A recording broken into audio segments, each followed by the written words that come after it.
പ്രളയകാലത്ത് 4 ദിവസത്തെ ശമ്പളം ഒന്ന് കടമായി തന്നെ 2 ആഴ്ച കഴിയുമ്പോൾ തിരിച്ചു തരാം എന്ന് പറഞ്ഞപ്പോൾ ആ ഉത്തരവ് കത്തിച്ചതാരാണ് എന്ന് കേരളത്തിലെ ജനങ്ങൾക്ക് കൃത്യമായി ബോധ്യമുണ്ട്. ഞാൻ അതിലേക്ക് കടക്കുന്നില്ല.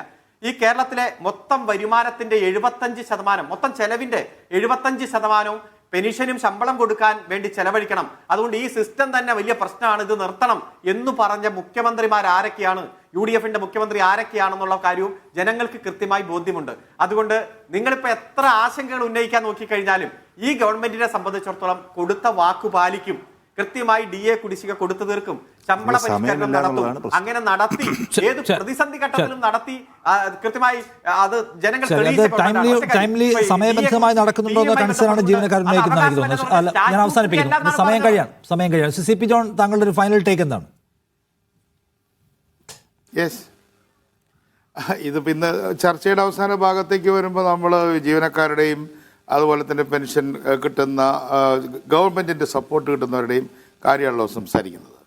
ഇതിൽ ഉമ്മൻചാണ്ടി ഗവൺമെൻറ് ഈ പങ്കാളിത്ത പെൻഷൻ കൊണ്ടുവന്ന സമയത്ത് ഞാനന്ന് പ്ലാനിംഗ് ബോർഡിലെ അംഗമാണ്.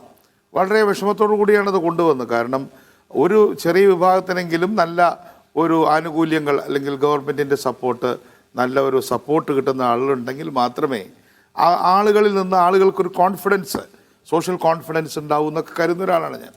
പക്ഷേ പങ്കാളിത്ത പെൻഷനില്ലാതെ നിവൃത്തിയില്ല. പെൻഷനും ശമ്പളത്തിനും കൂടി വേണ്ടി വരുന്ന തുക നമ്മുടെ ആകെ വരുമാനത്തിൻ്റെ 100%-ലധികം കടന്ന ഒരു സന്ദർഭമായിരുന്നു AK ആൻ്റണി ആദ്യം വന്ന ഘട്ടത്തിലുണ്ടായിരുന്നത്. 100 രൂപ വരവും 135 രൂപ ചിലവുമായിരുന്നു. ഞാൻ അന്നും പ്ലാനിംഗ് ബോർഡിൽ ഉണ്ടായിരുന്ന ഒരാളാണ്. അപ്പോൾ അത്തരം സന്ദർഭങ്ങളിൽ ഉമ്മൻചാണ്ടി റിസ്ക് എടുത്ത് അത്തരത്തിലുള്ളൊരു പദ്ധതി കൊണ്ടുവന്നു.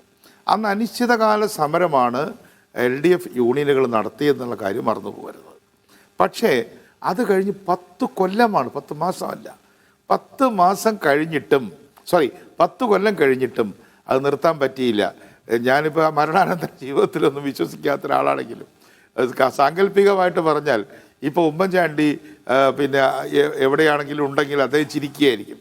കാരണം അദ്ദേഹത്തിനെതിരെ സമരം ചെയ്തിട്ട് അദ്ദേഹം പറഞ്ഞെടുത്ത് തന്നെ നിൽക്കുകയാണ് ഇടതുപക്ഷ ജനാധിപത്യ മുന്നണി 10 വർഷം കഴിഞ്ഞിട്ട്.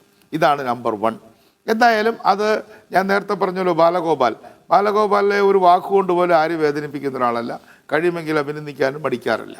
ആ അർത്ഥത്തിൽ അദ്ദേഹം നല്ല രീതിയിൽ മാനേജ് ചെയ്തു. എങ്ങനെ അദ്ദേഹം കാര്യങ്ങൾ യാഥാർത്ഥ്യം മനസ്സിലാക്കി പങ്കാളിത്ത പെൻഷൻ പിൻവലിച്ച് സ്റ്റാറ്റ്യൂട്ടറി പെൻഷൻ കൊണ്ടുവന്നാൽ ഈ ഗവൺമെൻറ് നിൽക്കുമായിരുന്നില്ല എന്ന് അദ്ദേഹത്തിന് മനസ്സിലായി. അദ്ദേഹം അത് ചെയ്തില്ല. അപ്പം അതിൻ്റെ ക്രെഡിറ്റ് സത്യത്തിൽ ഉമ്മൻചാണ്ടിക്കുള്ളതാണ് എന്ന് ഞാൻ അരുൺകുമാറിനെ അല്ല നമ്മുടെ ശ്രോതാക്കളെയും ഓർമ്മിപ്പിക്കുകയാണ്. നമ്പർ 1. നമ്പർ 2, ഈ പെൻഷനുകളുടെ കാര്യമാണ്. പെൻഷനുകളുടെ കാര്യത്തിൽ കുടിശ്ശിക ഉണ്ടായിരുന്നു ഇല്ലായിരുന്നു ഒക്കെ തർക്കം ഉണ്ടെങ്കിലും അന്നത്തെ റേറ്റ് അനുസരിച്ചിട്ടുള്ള പെൻഷനുകൾ, ആ പെൻഷനുകൾ ഉമ്മൻചാണ്ടി ഗവൺമെൻറ്റിൻ്റെ കാലത്ത് 1-ലധികം പെൻഷനുകൾ വാങ്ങാനുള്ള അനുവാദം ഉണ്ടായിരുന്നു. വളരെ സമർത്ഥമായി കഴിഞ്ഞ 1ാം പിണറായി ഗവൺമെൻറ് തന്നെ അത് കട്ട് ചെയ്തു. നമ്മുടെ അംശാദായം അടച്ചിട്ട് കിട്ടുന്ന പെൻഷനും ഈ പെൻഷനും കൂടെ കൂട്ടിച്ചേർത്തു. ഉദാഹരണം പറഞ്ഞാൽ, ഒരു നിർമ്മാണ തൊഴിലാളി സ്ത്രീയുടെ ഭർത്താവ് അവർ പെൻഷൻ വാങ്ങിച്ചുകൊണ്ടിരിക്കുമ്പോൾ മരിച്ചാൽ അവരുടെ പെൻഷൻ കട്ടാവും. ഇപ്പം എന്താണ്, അരുൺകുമാർ വളരെ സജീവമായിട്ട് രാഷ്ട്രീയ രംഗത്തുള്ള ആളാണല്ലോ.